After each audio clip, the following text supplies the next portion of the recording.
Religieux de la vie. Il n'y a pas de din et dunya en islam au sens que les gens se disent. Dieu dit dans le Coran وَابْتَغْ فِيمَا أَتَاكَ اللَّهُ الدَّارَ الْآخِرَةَ وَلَا تَنْسَ نَصِيبَكَ مِنَ الدُّنْيَا. Cherche à travers ce que Dieu t'a donné l'au-delà, mais n'oublie pas ta part dans ce bas monde. En fait, l'islam est la seule religion, ou une des rares religions, qui te disent, même en t'habillant, tu as des hasanats à condition que ton intention vise le Créateur. Vous savez, il y a des compagnons, quand le prophète sallam leur a dit, même le fait d'avoir des relations intimes avec son épouse, on a des hasanats. Les compagnons lui ont dit, ah Rasulallah, mais c'est quand même nous qui en bénéficions. Le prophète sallam leur a dit, est-ce que vous le faites en vous disant, j'aurais pu faire ça dans le haram? Oui, ben, si vous vous dites cela, et que vous le faites pour Allah, vous êtes récompensé. Donc l'ensemble des pans de la vie, l'islam les couvre. Et c'est quelque chose qu'il faut dire aux gens. L'imam Al-Hajar Al-Asqalani a fait un grand poème, enfin une grande façon de parler, un grand poème parce que maintenant on est devenu fainéant, on ne veut rien retenir par cœur. Il disait que il a réuni l'ensemble des hadiths du prophète sallallahu alayhi wa sallam parlant des vertus de s'asseoir dans la rue. Il a dit Jama'atu adaba al-julusi fi al-turuqati min qawli khayr al-khalqi insan. J'ai réuni les propos du prophète sallallahu alayhi wa sallam concernant les droits de s'asseoir dans la rue. Et il est arrivé à 11. Quelles sont ces 11 choses-là? Il dit Ifsh salam. Commence par dire assalamu alaykum à la personne que tu rencontres. Ça a l'air anodin. Mais nous, musulmans, même dans notre prière, il nous est demandé de citer deux choses que nos concitoyens d'autres confessions devraient apprendre de nous. Même si je suis tout seul, je dois dire paix à vous. Paix à vous. Pourtant, je suis tout seul. Personne ne m'entend. Pourquoi je le dis? Parce qu'à force d'entendre une chose, ça finit par agir sur moi. Que je le veuille ou non. Exactement comme quelqu'un qui s'habitue à regarder des images de violence finit par banaliser la violence, celui qui entend tout le temps la paix à sa droite et à sa gauche finit par devenir paix. Pas par porter la paix, hein, c'est une chose. Parce que je peux porter la paix sans pour autant en être imbu. Mais celui qui répète la paix, combien de fois? 10 fois par jour au minimum, finit par être paix lui-même. Et c'est pour ça qu'on te dit Assalamu alaykum wa rahmatullah à droite, Assalamu alaykum wa rahmatullah à gauche. Même si tu es tout seul. Tu es tout seul, tu dis Alhamdulillahi Rabbil Alamin Ar-Rahman Ar-Rahim. Combien de fois tu dois le répéter? Si tu es shafi'ite, tu dois le répéter 34 fois. Si tu n'es pas shafi'ite, tu le répètes 17 fois. Vous savez pourquoi? Si tu es shafi'ite, les shawafi'a disent Bismillah ar-Rahman ar-Rahim fait partie des versets de la Fatiha. Et en disant Bismillah ar-Rahman ar-Rahim, vous avez ar-Rahman ar-Rahim qui s'ajoute à ar-Rahman ar-Rahim qui est au milieu de Fatiha. Et du coup, ça vous fait combien? 34 fois. Le miséricordieux, le clément, le très miséricordieux. C'est pas seulement des mots qui se chantent. Non. Dieu nous a dit لو أنزلنا هذا القرآن على جبل لرأيته خاشعا متصدعا من خشية الله. Si nous révélions ce Coran, nous le mettions sur une montagne, l'Himalaya par exemple, 8880 mètres d'altitude, vous la verriez fondre telle neige au soleil. Pourquoi? Parce qu'elle est consciente de ce que c'est. Parce que le Coran agirait sur elle. Mais le Coran n'est pas capable d'agir sur ton cœur, un petit cœur à 2 francs 6 sous qui ne ferait même pas une pierre de l'Himalaya. C'est qu'il y a un problème. Alors on te demande de le répéter pour que ils finissent par impacter ton cœur. Ar-Rahman Ar-Rahim. 34 fois. Miséricordieux, clément et très miséricordieux. Pour que toi aussi tu deviennes imbu, investi de la miséricorde. Donc dans tout ce que tu fais, on te demande de faire quoi? Eh bien, d'observer le regard d'Allah. Parce que Ibn Rajab dit, El-Mushahada, Maqam al-Mushahada. C'est quoi pour lui? Il dit que l'homme se sache regarder et qu'il soit regardant. Ça veut dire quoi? Si je me sais regarder, cela fera de moi quelqu'un qui respectera, qui pensera toujours au fait que l'on me regarde, mais qui en même temps sait qu'il regarde. Je suis conscient que je regarde quelqu'un. Et c'est pour ça que Dieu, le prophète a dit que tu adores Dieu comme si tu le voyais. Pourquoi? Imagine-toi, tu as ton père en face de toi. C'est pas la même chose quand on te dise que ton père il est peut-être à gauche, il est en train de te regarder. Tu feras attention, mais tu ne feras pas autant attention que si tu as ton père en face de toi, tu le regardes, tu sais qu'il te regarde, tu le regardes. À ce moment-là, qu'est-ce qui se passe? L'effort devient double. Et on te demande par rapport à l'excellence de faire en sorte que tu te saches regarder, mais que tu sois également regardant dans l'ensemble des pans de ta vie. Et de cette façon, en islam, on ne distingue pas din et dunya. Mais même lever ce verre et le tendre à mon frère. Al-Hajj al-Asqalani continue, c'est un peu long pour vous peut-être, mais il dit Ifsh salam wa shammit aatisan. Celui qui éternue, yarhamukallah. Que Dieu t'accorde la miséricorde. Que Dieu te fasse miséricorde. Pourquoi? Parce que c'est quelque chose qui te gênait. Et le fait de t'en débarrasser, c'est une miséricorde venant d'Allah. Et on demande que Dieu multiplie cette miséricorde sur toi. Mais tu le dis à qui? À quelqu'un que tu ne connais pas. Hein? Il est yarhamukallah.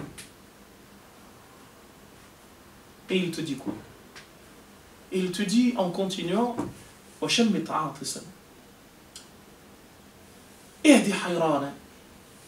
celui qui est perdu sur la route, prends-lui la main et montre-lui le chemin qu'il cherche. Ihdi sabila wahdi hayrana. Oui, il est là. Je suis là, où vais-je? Arif lahfana. Celui qui est... Il est complètement dépassé, il ne sait pas quoi faire, aide-le. Va à ton secours. Celui qui porte quelque chose, prends ce qu'il a, aide-le, parce que tu es en mesure. Combien de fois on voit des personnes âgées dans nos gares qui sont là, qui traînent des valises. Nous on est là, on les regarde. Je me dois d'aller prendre ces affaires, de les traîner, de faire en sorte que lui, il ne souffre pas. Vous savez, il y a un hadith qu'on appelle chez les savants du hadith, al-hadith al-musalsal bil-awwaliyya. Le hadith qui, depuis l'imam al-Zuhri, est enseigné par les professeurs de hadith dans les assises de hadith. Parce que les matchs de football, les Ibrahimovic d'antan, c'était ceux qui enseignaient le hadith, pas aujourd'hui. Et quand ils faisaient les halaqat de hadith, le hadith par lequel ils commençaient leurs assemblées, c'était de dire Ar-Rahimuna yarhamuhumullahu tabaraka wa ta'ala irhamu man fil ardi yarhamkum aw yarhamukum man fis sama. Les personnes miséricordieuses, Dieu leur accorde miséricorde. Irhamu man fil ardi, soyez miséricordieux à l'endroit de ceux qui sont sur terre. Yarhamkum, si vous voulez, là c'est la conditionnalité, si vous lisez avec soukoun sur le mim, yarhamkum, si vous voulez avoir comme miséricorde, la miséricorde de Dieu, faites miséricorde à ceux qui sont sur terre. Et ce hadith-là, mes frères et sœurs, c'est le hadith par lequel les assemblées de hadith étaient ouvertes. Le professeur s'assoit et dit Haddathani shaykhi. Mon cheikh a dit Wa huwa awwalu hadithin haddathani anhu. Aw allamani iyah. Et c'est le premier hadith qu'il m'a appris. Et lui il dit Qala, il a dit Haddathani shaykhi. Mon cheikh a dit Wa huwa awwalu hadithin allamani iyah. Et c'est le premier hadith qu'il m'a appris jusqu'à atteindre az-Zuhri. الراحمون يرحمهم الله تبارك وتعالى irhamu man fil ardi, yarhamkum man fis sama. Donc, en islam, on ne distingue pas religion et dunya, mais au contraire, tout s'imbrique dans le sens où, même en te regardant avec un visage ouvert, j'ai sadaqa. التبسم في وجه أخيك إيش؟ صدقة. الإمام الطبراني, il a écrit un livre intitulé Makarim al-Akhlaq. Et vers la page 32, si ma caboche est fraîche, il recueille un hadith de Abi Darda, Darda, où elle dit Kuntu ara Aba Darda. Je voyais la mère de Darda. Elle dit Kuntu ara Aba Darda. Je voyais Abu Darda, donc son mari. Kullama haddatha, à chaque fois qu'il parle, yadhak, yabtasim. Il rit. Même pour quelque chose de sérieux. فقلت له يا أبا الدرداء أراك تضحك قبل أن تحدث. Je te vois rigoler avant que tu commences à parler. فقال لها والله هكذا علمني حبيبي. C'est comme ça que le prophète m'a appris. Que même si la chose est sérieuse, yabtasim. Il n'y a pas un pan dans la vie où il t'est demandé, et là, à la fikra, étant donné le fait qu'on nous dit que nous devons nous concurrencer, eh bien, je ne dois pas me dire, ah ben, j'ai ri, j'ai vu mon frère, j'ai ri hier, donc j'ai eu les hasanats d'hier, aujourd'hui je ne refais pas. Parce que tu ne sais pas quel hasanat te sauvera. Et vous savez, dans nos métiers, des fois, des collègues qui te voient, qui te disent, mais tu as tout le temps le sourire. Mais ça ne veut pas dire que ma femme ne m'a pas mal parlé la veille. Hein. Abadan. C'est quoi l'intérêt de venir avec une tronche de 30 mètres carrés? Ça ne me sert à rien. Je vais à la rencontre de l'autre. Il m'a été demandé de répandre le bien. Rahma. Mais comment je vais le faire? Je te vois. Lui, quand je le vois, il est toujours content. Vous savez, c'est contagieux à la fiqh. Le bonheur est contagieux. Comme le malheur également. Quelqu'un qui est tristounet, si tu es à côté de lui, tu finis par devenir tristounet. Et quelqu'un qui en revanche est tout le temps joyeux, la joie de vivre, c'est comme ça que le prophète était.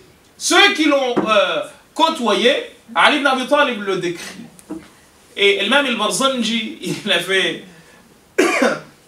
l'histoire, la sira du prophète, et il reprend les propos de Ali ibn Abi Talib, où il dit يقول ناعته.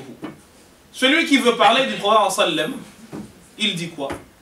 لم أرى قبله ولا بعده مثله. Jamais je n'ai vu avant et jamais je ne verrai après quelqu'un comme lui.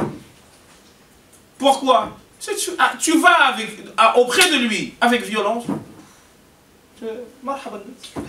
Qu'est-ce que tu veux? Tu l'insultes. À un moment donné, on ne sait pas quoi faire d'une personne pareille. Wallahi, tu finis par imposer le respect. Et des gens comme Al-Malik Abdul Qadir Al-Jazairi, le roi Abdul Qadir, l'Algérien, cherchez ici dans les livres sur la colonisation, vous allez voir que même ceux qui ont été ses ennemis, ils le respectent.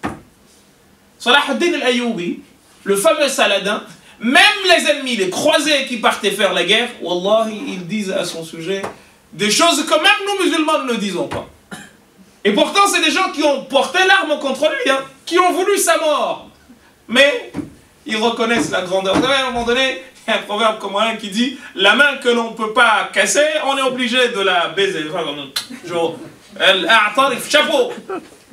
La vérité, quand elle s'impose, on ne peut rien faire en fait. Et le prophète sallallahu alayhi wa sallam, même ses pires ennemis, il reconnaissait. Abu Lahab, Abu Jahl, vous pensez quoi? Il savait que le prophète disait la vérité. Quand ils entendaient le Coran, d'ailleurs, ils n'arrivaient pas à résister. Et ils ont interdit aux Mecquois d'aller écouter la récitation du prophète parce qu'ils savaient pertinemment qu'en y allant, la magie de la vérité les enveloppait. Et vous savez, on dit dans les sciences de Tazkiyat al-Nafs que man dhaqa araf.